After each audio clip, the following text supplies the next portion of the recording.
I almost forgot that I was supposed to be doing this. But do you like my outfit? I got just for you guys. I'm getting just for you guys to film this video. I'm actually proud of myself.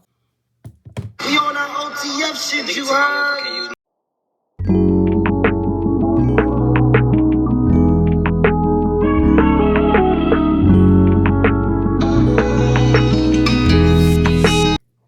Hi, I'm back with another video. So just reaching this girl's video. I really like her videos. It's Sunny Kim on YouTube. I haven't been watching her videos for like the last 2 days. I've literally been watching all of them. I'll show you guys. I've been loving her videos. And I don't know if this like just her video, but I seen her make a video that's like talking about all the tropes that I love. And then she has another video that's like talking about all the tropes that I hate, but like they're oddly specific. I did that and I really wanted to do it, and I'm refilming this because I realized that you can't go into this without knowing everything. So I fleshed everything out and I put all the things that I love, I put everything that I hate, and we're gonna do it all in one video. It's about how many of the it's like 24, but like I know there's more that I forgot about, but there's a lot of things I love and I really hate. So let's get into it because I'm so excited about this. First one that I love is Brother's Best Friend. I love those books so much. Like, you know, like there's one that's like not people always talk about on book talk, like if somebody says this to you and you immediately rush to the store. If somebody said this book trope has this book has this trope in it and you would rush to the store and go up and buy it no matter what it is, that's the trope. I love Brother's Best Friend. Any book that has it, I would love to read it. If you know some, tell me now. But Brother's Best Friend tropes are superior. Like Twisted Love, I think is a good depiction of Brother's Best Friend that I really like. Because it like the embodiment of it is really good. I'm not saying the book is technically like the best thing ever, but I think that it does this trope well, because in a lot of Brother's Best Friend tropes, which I'm gonna get to the point where I really hate, is when like there's the unnecessary aspects of, well, because you're my brother's best friend, like they keep bringing up the brother like a million times, and two, if because the reason they can't get together is some childish shit. Like I read Telltale by Daniel Allen, and the reason why they couldn't get together is because her and brother made this pact when they were like 5 that she wouldn't or he wouldn't or she wouldn't date each other's best friends. Which I think is like, okay, but you were like 5. Now you're like a grown ass adult. Like you're almost pushing 30. Like, come on, babes. Like you're grown. It's like those type of things piss me off. But if it's like Twisted Love, where they just are like, maybe we shouldn't get together because I'm your brother's best friend. And she was like, well, he's like, well, fuck it. And she's like, well, fuck it. And got together. And then you think about, oh, the brother coming back later on. It's like, because like the whole book isn't about the brother. It's about them. Like, it's like, we know that like this confrontation is going to happen. But like, I don't care and they don't care. Like, babes. And then, oh my God, I love when confrontation happens in books. I'm so sorry. Confrontation that happens in books are so hilarious, specifically Brother's Best Friend. So like when like the brother comes back, or like he comes back and finds out that they're together, and he's just like, what the fuck? And I'm just sitting here just reading that shit, just dying laughing. Like, oh my God. Oh my God. Okay, next trope is enemies to lovers, but when done right. But specifically only when she hates him, but we know that he likes her, but it's not revealed until the end. Like similar to the Cruel Prince, but not similar to the Cruel Prince. I think the Cruel Prince does it, but it's more alluded. But like specifically when like she thinks that he hate him and he thinks that he hate her, but he doesn't know. They both don't know that they're both in love with each other underlyingly, but specifically he's in love with her. But like she thinks like she really hates him. But then when she finds out that he is in love with her, even though he doesn't know it, she realizes that she's also in love with him. Then those are the best. I'm so sorry. Like when like people like this in general, when like they are in love with each other but don't know it. Okay. Next is dark and mysterious bad boys come into the main female lead's life and change her, but not like change, but like open her up and explore new stuff and really come alive into her inner self when she doesn't know about it. So I'll give a book example because oddly specific. Hush Hush by Becca Fitzpatrick. It's when like he comes into like he's like dark and mysterious, comes into her life, and he like kind of like, I just love Patch. I'm sorry, but like it's like there's moments where like they're supposed to be doing this group project, and she's like we need to do this group project, and he's like no, well I'll only do it if you come down to like the place, and he's like okay, and he goes down, and they don't even do it. Like he like those type of things because he's like it's not along the lines of that probably wasn't a good example, but like he's taking her outside her comfort zone. Like she doesn't like she wouldn't normally do stuff like that, like go down to go play pool. You know what I'm trying to say? Or like go to a bar. Like those type of things. Like I just love when somebody takes someone out their comfort zone and really allow them to explore other options and other things, because it allows them to see other things that they wouldn't normally do because they're in their comfort zone. Like I'm more the type of person to like to stay in my comfort zone. So if I find somebody that likes to broaden me my horizon, that would be fine. Next is close proximity, but only when done right. Because there's a lot of books where it's like close proximity because of like stupid reasons. So like, oh, they're stuck in a room. Like, good. But like, if it's not done right, I don't care. Because like it's really easy to mess up a close proximity book. Next is cohabitation. Now, if you thought I love Better Best Friend, all you gotta tell me is cohabitation is there and I'm running to the store. No explanation needed. No matter how many coins I'm dropping, I'm buying that book. I love cohabitation. And like a good example of cohabitation, it's not a book, but it's a book. It's a manga, but it has adaptation. It's Mischievous Kiss. I have watched every single version that's out there besides the movies.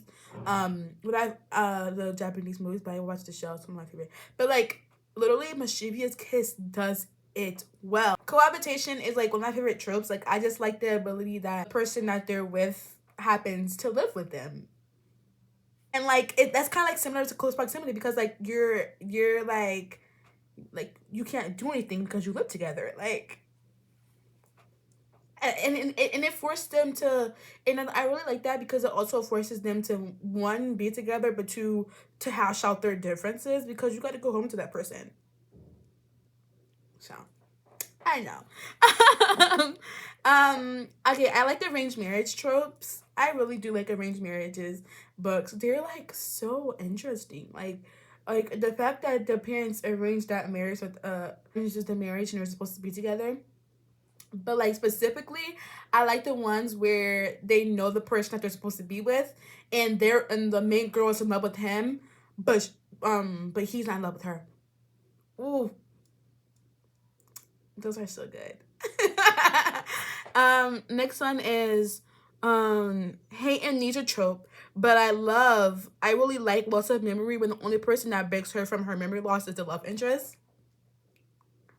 I know that's oddly specific, but like Hush Hush does this well. So I realized that I really hate amnesia tropes, like when the person has to like re-fall in love with somebody all over again because they don't know them. I really hate it in movies and in books. Like it just makes me mad. But if it's just a memory loss where it's like they didn't have lost their memory because like a car crash or like something like that. They lost their memory due to like Hush Hush does as well because she doesn't actually lose her memory. Her father takes her memory and then she gains it back because of him. Because like, okay, so the first scene that she remembers Patch is when she's I don't want to like, oh well, it's an old book, so most of y'all probably read it already, but like is when Patch is in her dream again and she sees him and she dreamt about him, but it's not like really her dream, it's like actual reality. Like she sees him and he sees her, and because they're able to like go into each other's dreams. It's so good. Okay. And like, they're able to go into each other's dreams, and she sees him, and she's like, "I know you," and she's like, "Patch," and he's like, "You're not supposed to be here." And like he tells her he makes her wake up, and she remembers him, but like when she wakes up, she forgets again because he made her forget. Like he didn't make her forget. The father made her forget. But those aspects are good because like it's like their love withstands it. You feel me? It's so good. Okay. Next one is I really, really, really hate miscommunication. Really hate miscommunication. But I don't even like it in Hush Hush. I'm so sorry. So book 2 of Hush Hush is basically literally the whole book is about miscommunication. So we literally see like I don't even think, is it really miscommunication? Yeah, because like it's more along the lines of she basically finds like she keeps seeing him go with this girl and he keep like being with her, but like she keeps thinking that they're together, but like they're not. He's their protector, but he's not telling her because he can't tell her, and because it's like for her own good and blah blah blah. It's just, I really did take miscommunication, but she's just Miss Becca Fitzpatrick. I don't know how she did it, but she did so good. And it's crazy because that's my favorite book in the Hush Hush series. And that's also when I fell in love with Patch. So yeah, so good. So good. I really hate third act conflicts. I don't know why books have it. Like, there's so many books with that prove it wrong that you do not need a third act conflict, but there's books that literally add a third act conflict where we're literally about to end the book, and they're like, let me add conflict. Like, a good example would be the Kiss Quotient. They literally had no reason to break up, but the author broke them up for no, like, just broke them up. Because to add a third act conflict, there was no reason to have a third act conflict. Oh my god. Another trope that I really hate that's not up here is when a white person tries to like write a POC. So like somebody that's black or Asian or like any type of like POC, it just is not done right. So a good example of this would be Evelyn, it's the Seven Husbands of Evelyn Hugo. That's one I read about. It's another one I want to give an example to. It's the Seven Husbands of Evelyn Hugo. The author is always trying to write this girl, the main lead that's not Evelyn. So the person that's supposed to be writing a book about Evelyn is a mixed race girl. She's half white, half black, and we keep hearing her every time we see this girl is, I'm mixed.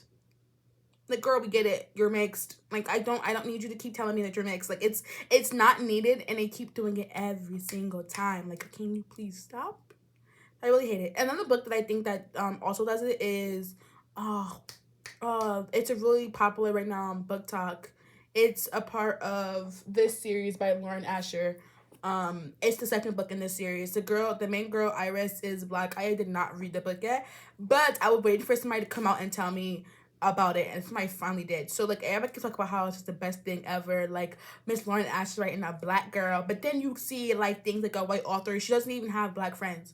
Like there's elements like that where like I also seen it in with Sophie Lark in her Bright Birthright series when one of the girls that's in the series is black, and there's certain aspects where like you don't even see them really connect to their heritage or really really like be black, and it's like it's not that hard to like literally like I don't know, maybe talk to a black person. Or I really hate when like an author like continues to like only make a book white, like no other POCs in the book but a white person.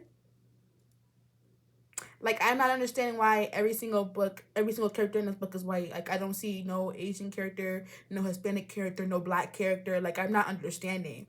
And like and then if they do, oh my gosh. And like there's books where like they will be like the one token black friend and they die. Why did you do that? But I should off my list. So next is best friend to lovers, but like if they become best friends when they were like older and something happens that brings them together. I love that trope. Specifically, it happened in this one book by Daniel Allen. I can't think of the name, but I'll put it on the screen. I love that book so much. It also has about cohabitation. But she does it right because like so like I don't really like childhood best friends and lovers that much. But like when they become best friends when they're older and she also makes another one like that about Truth or Dare. Truth or Dare is also like that too. They become best friends when they're like in high school or college and they get together a couple years later because something happened. So like in one book, the first one I'm telling you about, they were best friends in high school till college, and then one of their she goes to like this frat party or whatever because of the group of girls, and something happens and she went in the woods, and like she ends up going to his house first and ended up staying near, and like you see like this mystery element going on. so good. And then I also like it in Truth or Dare because I like the element of they were friends in college, and then like 10 years later they go into like their best friend's wedding, and they ended up realizing that they're in love with each other, but like didn't even know they're in love with each other because it's not like they always have feelings for each other, which I really don't like in child best friends. It's like, why couldn't you be together? It's like it's more along the lines of they didn't know that they had feelings with each other until this moment. So yeah, okay. Her first book isn't like that. They always realize they have feelings with each other, but like they're older, so it's like it's more understanding. And like he was also together with like they were also all in the friend group with this other girl. So that was the reason why they didn't get together, and like they always felt like they were more friends than anything until something happened. So yeah, but I really like that trope so much. Second chance romance, but only if it's similar to Continuum by Daniel Allen. Sorry, I love Miss Daniel Allen. So like she just does it so well. So like I don't even like it when like the main characters, we know that this is a second chance romance, and like we see the last moment that they were together, and then we see years later and they finally get together and like they see each other, and then the minute that you get together, like sparks fly. That's the only way that I can accept second chance, because second chance is like you know each other, like I'm not understanding why we gotta watch this love blossom and witness all over again. Like we gotta see them become strangers back to lovers. Like it's not needed. Next one is unrequited love, but only if the main female lead is in love with the main guy for years and he doesn't know and is mean to her, but is secretly in love with her and doesn't even know that he's until the end. And when she decides to finally leave him and give him up, he confesses. Am I talking about mischievous kiss again? Yes. But is it the best trope ever for me? Yes. I'm so sorry.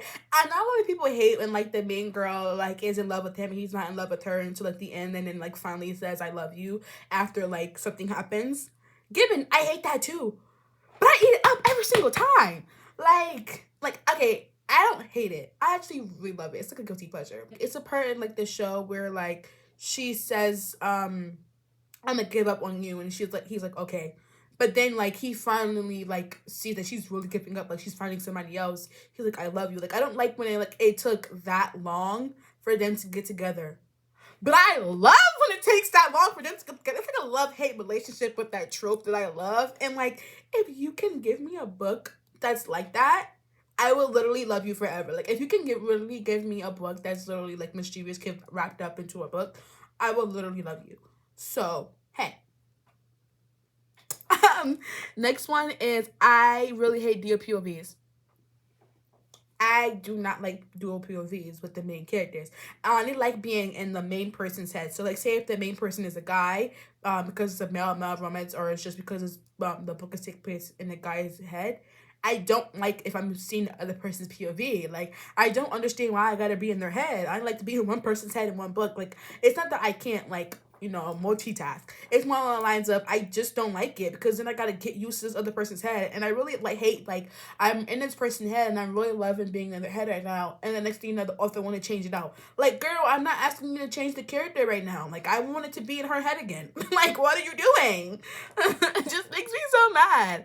And this also really goes into multiple POVs books. I do not like when there's multiple POVs where like okay, so there's two different ones that I really hate. So it's multiple POVs where like the book is supposed to have multiple POVs. I like it because it's supposed to have that element, because there's multiple characters and they're all in like a friend group, or like it's supposed to have these characters POVs. Like similar to like that series by the author of Two Other Boys I Loved Before, but like her other series where like it's about these girls, and it's kind of similar to Get Even on Netflix, but like not similar to Get Even on Netflix, kind of like that. Like I like those elements. But if it's like a main couple in the show, in the book, and it's like supposed to be about them, and the author decides to add a side character's POV, it's like what was the point? No, like what was the point? It just It just pisses me off.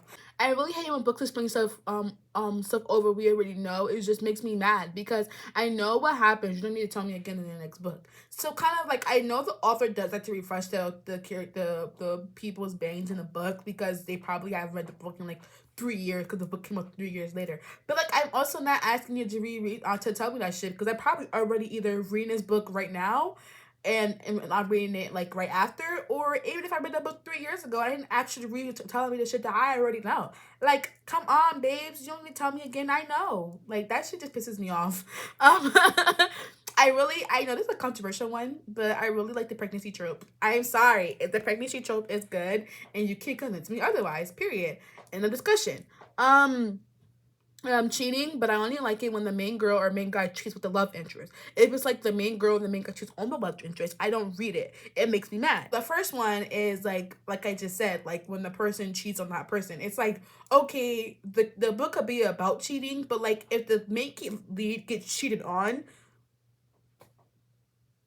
man, fuck you. like what was the point of you cheating on the main lead? I don't understand. Like, what made you cheat? This is similar to like what a lot of mafia books do. Is this so? It's like, oh my god, I hate books where the guy says he will marry the girl, or they're like married already, and he wants to be with her, but still fucking around with other people. That pisses me off because like you're literally either married or going to be married with this person. I don't care if you're actually in love with this person. I don't care if you're not in love with this person. Do not fuck around on them. That shit pisses me off. Like that shit pisses me off. Oh my god, I just recently read this book, a book like that happened finally for the first time, and it pissed me off. I hate books where the person proposes at somebody else's wedding. Why? Why? Why? I don't understand. Like I don't understand. I don't even give a fuck if like the character is like, oh, I told him to do that. No, that's disrespectful. No. Um. Okay, that's it. That's all the ones that I can really think about. I hope you guys had a good time watching this. Me rant because I rant and I ramble on, so it's really hard for me to stop doing that. But I hope you guys had a good time. I know I had a good time making these, and it was just fun to think about because it really allowed me to come to a better understanding of what I do like in books and what I don't like in books because I didn't know at first. Like I thought I was just bugging, but I realized that there's so many things that I really do like about a book, and there's so many things that I love about the books, but like I can't find it. Oh, I also forgot I really like sports romances. So if you have some of these, wink wink, find me some. But I really do think that there's so many like good books out there that has like all these tropes and does such a good job, and there's other books where it's like has the tropes but he does it wrong. So like this was just like fun to really like come to an understanding of what I like and what I don't like in books, and have a good understanding of what to find in a book when I'm searching for a book. So yeah, this was fun. um and I'm gonna sign off. Follow me on my socials: TikTok, Instagram, Twitter. All that is down below. I'm also will be editing this video right after this, so you will get this up very, very soon. But I love you guys. Thanks for watching, and I hope you're having a good day. Bye.